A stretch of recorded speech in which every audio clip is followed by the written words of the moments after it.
বিসমিল্লাহির রহমানির রহিম। প্রিয় শ্রোতা, আসসালামু আলাইকুম। রাজতন্ত্রের, রাজপরিবারের রক্তপাতহীন প্রস্থান, এই শীর্ষক আজকের আলোচনা। আমি বাংলাদেশের গ্রামের ছেলে। গ্রামের প্রকৃতি, গ্রামের জনজীবন, মানুষের যাপিত জীবন, বৃক্ষ, লতা পাতা, গুল্ম, ধান, শস্য, পশু পাখি, সব মিলিয়ে একসাথে চলা, একসাথে কথা বলা, প্রকৃতির সাথে ভালোবেসে ভালোবাসা বিনিময় করেই আমাদের মতো গ্রামের মানুষেরা বেঁচে থাকে, বেড়ে ওঠে। আপনারা লক্ষ্য করেছেন কিছু কিছু বৃক্ষ, গুল্মের কথা বলবো না, বললে বলবেন গুল্মের সাথে তুলনা করা হলো। কিছু কিছু বৃক্ষ যাদের কাণ্ড আছে, যারা বুক উঁচু করে দাঁড়িয়ে থাকে, ছায়া দেয়, ফল দেয়, সেই ধরনের কিছু কিছু বৃক্ষের গোড়ার থেকে কেটে ফেলে দিলেও সেই মুতার থেকে, অর্থাৎ সেই গোড়ার থেকে আবার ডালপালা গজায়, এবং কিছু কিছু ডালপালা পরবর্তীতে এমনও হয় মূল গাছের থেকে সেগুলো আরও বেশি মোটা, শক্তিশালী, সামর্থ্যশালী হয়ে ওঠে। এটা তো হইল যার মূল আছে মাটির নিচে, সেরকমের মুতার থেকে, গুড়ির থেকে। কিন্তু এমনও কিছু বৃক্ষ আছে যাদের ডাল কেটে মাটিতে ফেলে রাখলেই, আপনি আগাছা পরিষ্কারের স্থলেও কেটে মাটিতে ফেলে রাখলে সেই ডালের থেকে নিজেই আবার ডাল ছাড়ে এবং পূর্ণ বৃক্ষে পরিণত হয়। অনেকেই কাঁঠালের মুথা দেখেছেন, খালি মুথা পরে আছে, সেখান থেকে একটি কাঁঠালের বুয়া বের হয়ে কাঁঠাল দিচ্ছে, কাঁঠাল ধরছে।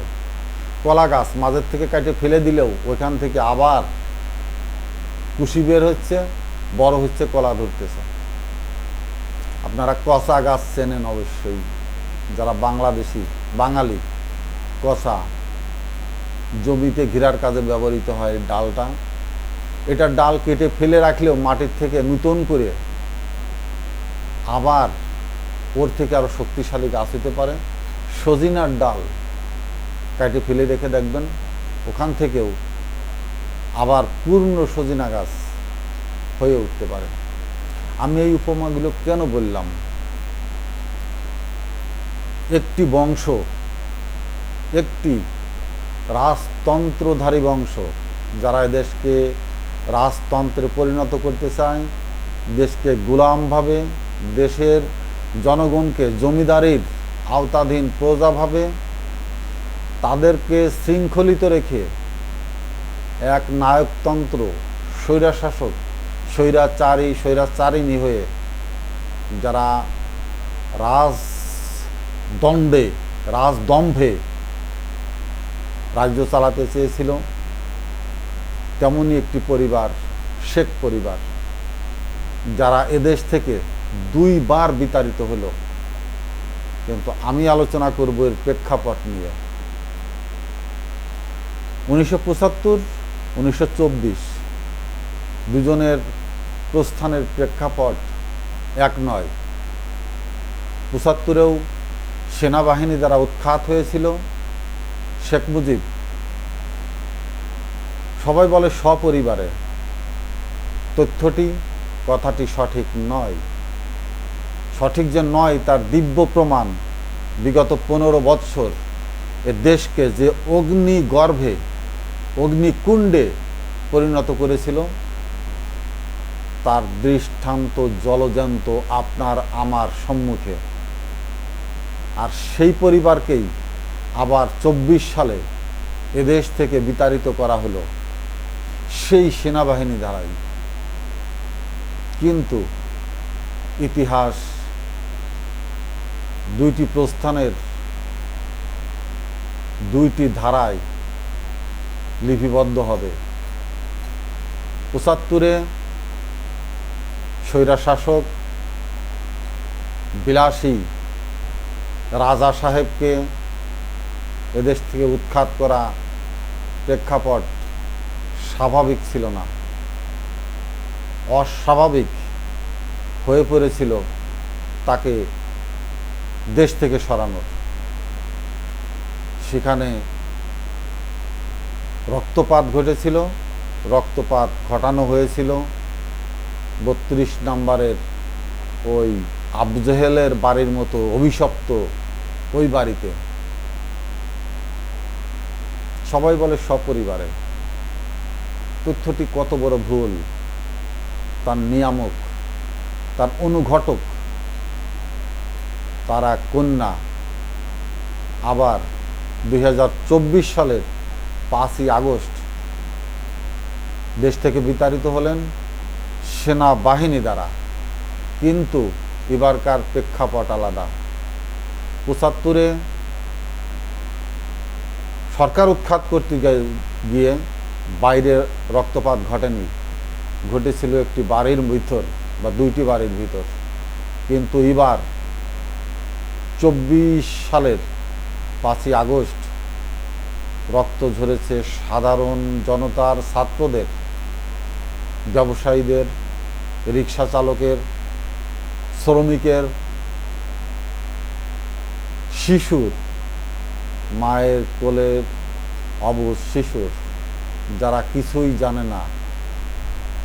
স্বাধীন দেশের একটি শিশু একজন সরকার উৎখাত করতে গিয়ে নিহত হয়েছেন। সেই সরকারের পক্ষে দুর্বৃত্তায়ন, দস্যু প্রকৃতির সরকারি নিজস্ব বাহিনীর মতো ব্যবহৃত হওয়া পুলিশ বাহিনীর গুলিতে দুঃখিত। আমি একা নই, সারা দেশ, শুধু সারা দেশের মানুষ নয়, দেশের বৃক্ষ, লতা, গুল্ম, পাতা, এই ভূমি রক্ত ভিজতে ভিজতে যেন এক রক্তাক্ত দুচারিখানার মতো রক্ত চুষে চুষে তার বুকে যেন আর রক্ত ধরে না। দুইটি প্রেক্ষাপট সম্পূর্ণই আলাদা, একই পরিবারের, কিন্তু উৎখাত হলো সেনাবাহিনীর দ্বারা। ১৯৭৫ সালে রশিদ ফারুকরা ঘটিয়েছিল দুর্দান্ত এক সাহসিকতায়। আর ২০২৪-এর ৫ই আগস্ট হলো এটাও সেনাবাহিনীর সাহসিকতায়, সেনা প্রধানের সময়ের উপযোগী পদক্ষেপ গ্রহণ করায়। কিন্তু গোড়াতেই গলদ রয়ে যাচ্ছে। প্রথমত, এ পর্যন্ত যাদেরকে ধরা হয়েছে সেই রাজতন্ত্রের, রাজ পরিবারের, শেখ পরিবারের কাউকে এখনো ধরা হয়নি, ধরা যায়নি, ধরতে পারেনি, ধরা দেয়নি। ৫ই আগস্টের পর সেনাপ্রধান একটি বিবৃতিতে বলেছিলেন, ক্যান্টনমেন্টে যাদের নিরাপত্তা দেওয়া হয়েছিল তারা কারা তিনি নাম প্রকাশ করেননি, এবং পরবর্তীতে তিনি জানান তাদেরকে তাদের স্ব স্থানে গন্তব্যে পৌঁছে দেওয়া হয়েছে। কাদেরকে পৌঁছে দেওয়া হলো?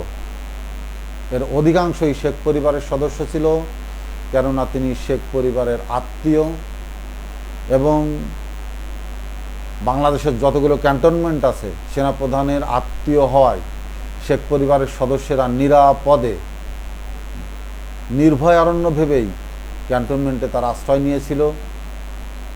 এবং যদি ক্যান্টনমেন্ট থেকে তাদেরকে সেফ এক্সিট বা নিরাপদে বের হয়ে যেতে দেওয়া হয়, সেনাপতি কলঙ্কিত হবেন। নবাব সিরাজউদ্দৌলার সেনাপতি,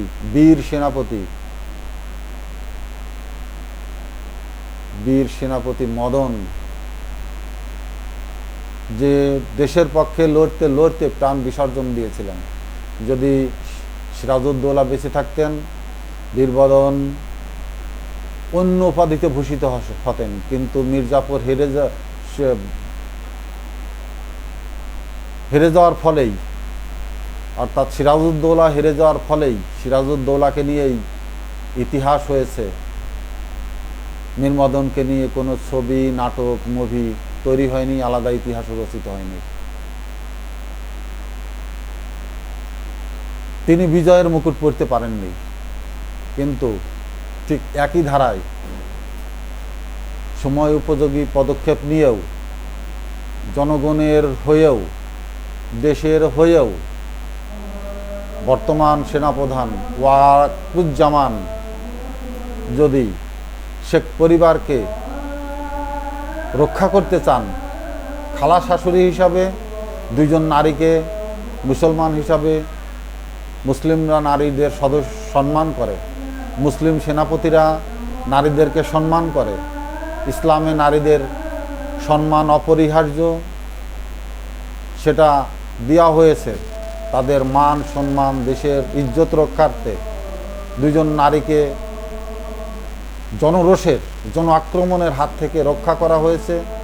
সেটা কিঞ্চিত সঠিক হতে পারে, কিন্তু বাকি শেখদের আশ্রয় দিতে গিয়ে, খালা শাশুড়িদের মতো বাকিদেরকে আশ্রয় দিতে গিয়ে তিনি কলঙ্কিত সেনাপ্রধানে পরিণত না হন, বীর সেনাপতি হয়েও সেই বিজয়ের মুকুট তিনি যেন হারিয়ে না ফেলেন। আমার অনুরোধ, অনুনয় বিনয় সম্মানের সাথেই আমি সেনাপ্রধানকে জানাতে চাচ্ছি, বলতে চাচ্ছি, খুব দ্রুত শেখ বংশের যারা এদেশের নৈরাজ্য সৃষ্টিকারী, সম্পদ লুণ্ঠনকারী, শোষণকারী, স্বৈরশাসকের হাতের 5 আঙ্গুল হয়ে এদেশকে খামলে ধরে রেখেছিল, তাদের অতি শীঘ্রই ধরে আইনের আওতায় এনে জনগণকে সঠিক বিচার পাবার অধিকার নিশ্চিত করবেন, এই আশা ব্যক্ত করে শেষ করছি। আসসালামু আলাইকুম।